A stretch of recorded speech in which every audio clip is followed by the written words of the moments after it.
Bom dia, querido irmão, querida irmã, você que nos acompanha nesse momento pelas ondas da Rádio Comunidade FM, pela web rádio Nossa Mãe de Birité. Sou o Padre Frei Inácio José, pároco da paróquia Nossa Senhora das Mercês, Arquidiocese de Belo Horizonte. Seja bem-vindo ao nosso programa O Pão da Palavra, no qual nós meditamos a Palavra de Deus proclamada neste domingo. Nós estamos celebrando o 27º domingo do Tempo Comum. Na primeira leitura nós temos Gênesis, capítulo 2, versículo 18 a 24. O Salmo 127. Segunda leitura, Hebreus, capítulo 2, versículo 9 a 11. E o Evangelho, Marcos, capítulo 10, versículo 2 a 16.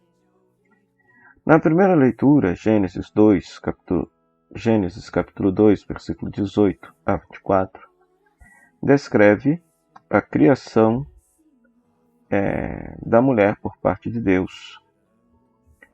Deus desacorda Adão e, fazendo-lhe cair um sono profundo, tirando-lhe uma das costelas, fecha o lugar com carne, e da costela tirada de Adão, o Senhor Deus forma a mulher e lhe conduz. O que esse texto nos diz? Bom, esse texto nos diz que o ser humano não foi criado para a solidão. Ou seja, é expresso no início do texto que Deus deseja dar uma auxiliar a Adão e que dentre todas as criaturas já existentes, Adão não encontrou alguém que lhe fosse semelhante. E por isso Deus concede Eva como um dom, um presente, arrancando a metade de Adão e desta metade fazendo Eva, que é o sentido da palavra costela, que no hebraico aparece a palavra lado, né? Então, esse texto nos mostra que o ser humano não foi criado para a solidão. Foi criado para a comunhão de vida com alguém. Este texto vai ser complementado com o ensino de Jesus no Evangelho. Marcos, capítulo 10, versículo 2 a 16. Nesse texto, os fariseus aproximam-se de Jesus para tentar Jesus, para colocá-lo à prova, se era permitido ou não o divórcio. Ao passo que Jesus cita este texto da primeira leitura. Por isso, o homem deixará seu pai e sua mãe, os dois serão uma só carne, e assim já não são dois, mas uma só carne. O que Deus uniu, o homem não separe.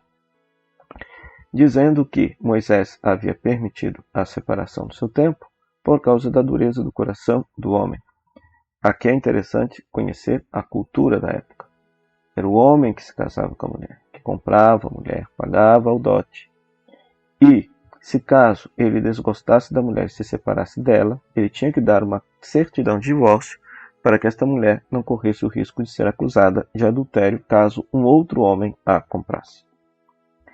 É bom saber também que no tempo de Jesus haviam duas escolas rabínicas, uma que defendia que por qualquer motivo o homem poderia separar-se da mulher e a outra que dizia que somente por motivos graves.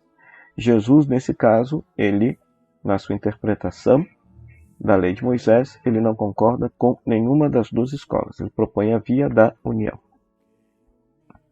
Depois, Jesus vai afirmar lá no final, em casa, para os discípulos, a questão de quem se divorciar de sua mulher e casar com outra comete adultério, e se a mulher divorciar de seu marido e casar com outro comete adultério.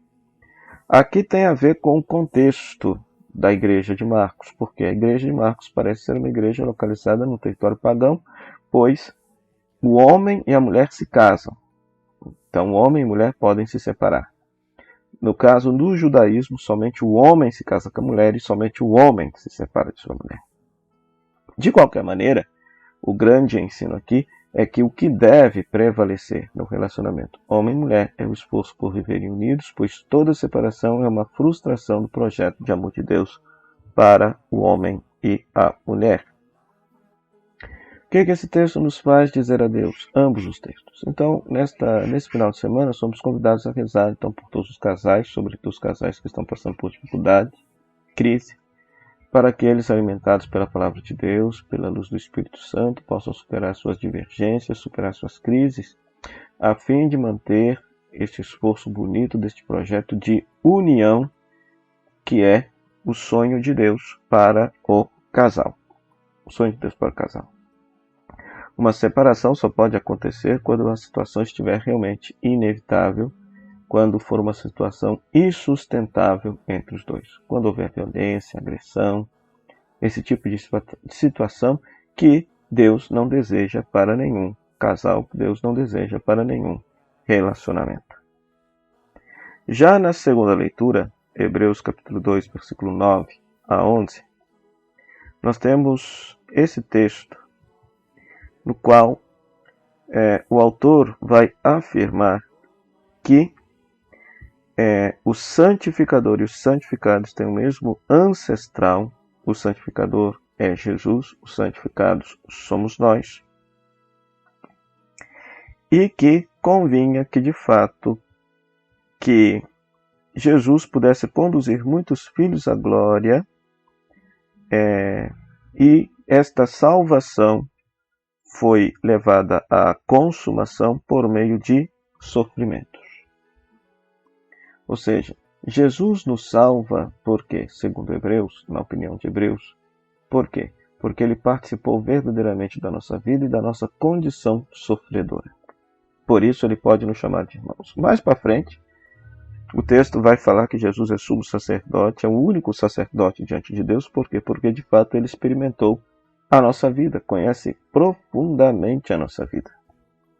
E por isso ele é nosso irmão junto a Deus no céu. E intercede sempre por nós, junto ao Pai do céu, ofertando-se a si mesmo por cada um de nós que somos os seus irmãos e irmãs. Ora, o que é que esse texto diz para nós? Então, acerca do ministério sacerdotal, que é conferido àqueles que recebem o sacramento da ordem. Então, da mesma forma, inspirados em Jesus, devem considerar todos irmãos e irmãs participando de sua vida e de seu sofrimento. O sacerdote não pode ser uma casta separada da vida do povo, da vida sofrida do povo. Pelo contrário, deve conhecer profundamente a vida do povo para rezar pelo povo, interceder pelo povo, conhecer as dores e os sofrimentos da vida do povo e, desta forma, santificá-lo mediante a oração, mediante a pregação da palavra e mediante a administração dos sacramentos. Portanto, que neste domingo, inspirados pela segunda leitura, nós possamos rezar por todos os padres, por todos os sacerdotes, para que de fato participem da dor e da vida do seu povo, intercedendo constantemente por Deus, e que não sejam uma casta separada, uma casta vivendo uma boa vida, não? Mas que participem de verdade das lutas e sofrimentos do povo cristão que lhes é confiado. Oremos. Ó Deus eterno e todo-poderoso, que nos concedeis no vosso imenso amor de Pai, mais do que merecemos e pedimos, derramai sobre nós a vossa misericórdia, perdoando o que nos pesa na consciência e dando-nos mais do que ousamos pedir. Por nosso Senhor Jesus Cristo, vosso Filho, na unidade do Espírito Santo. Amém. O Senhor esteja convosco, Ele está no meio de nós. Que a bênção de Deus Todo-Poderoso, Pai, Filho e Espírito Santo, desça sobre você e sobre sua família e permaneça para sempre. Amém.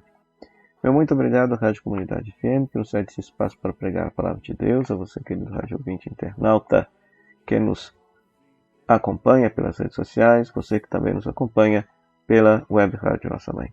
Que Deus te abençoe hoje e sempre. Até o próximo final de semana com o nosso programa Pão da Palavra, se Deus quiser. Tchau, tchau.